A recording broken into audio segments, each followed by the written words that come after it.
বছরের প্রথম দিন ঢাকা ও রাজশাহীতে সড়কে ঝরল ৭ প্রাণ। রাজশাহীতে মারা গেছেন ৪ জন। রাজধানীতে আলাদা ঘটনায় মৃত্যু হয়েছে ৩ জনের। স্বজন হারিয়ে শোকে কাতর পরিবারগুলো। শীতের কুয়াশা উপেক্ষা করে জীবিকার তাগিদে গিয়ে ফিরলেন নিথর দেহে। বেপরোয়া ট্রাক কেড়ে নিয়েছে প্রাণ। রাজশাহীর পুটিয়া বাজারে একটি ট্রাক নিয়ন্ত্রণ হারিয়ে কয়েকজন কলা ব্যবসায়ীকে চাপা দেয়। এতে ঘটনাস্থলে মারা যান ৩ জন।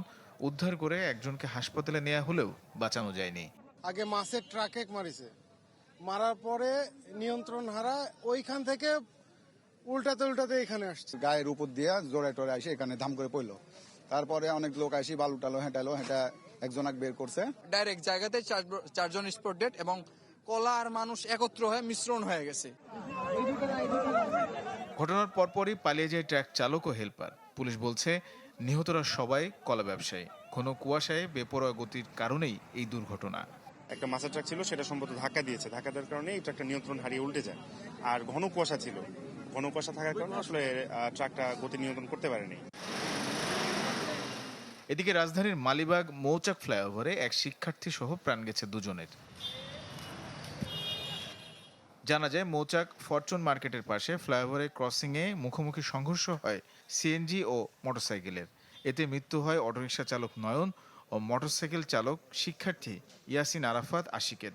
এছাড়াও খিলগাঁও ফ্লাইওভারে কাভার্ড ভ্যান চাপায় প্রাণ গেছে আরও এক পুলিশ সদস্যের।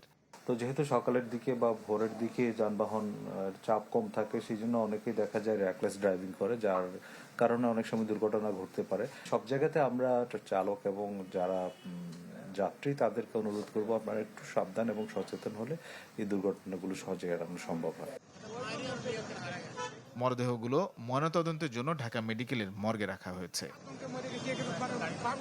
তানিম রহমান, চ্যানেল 24।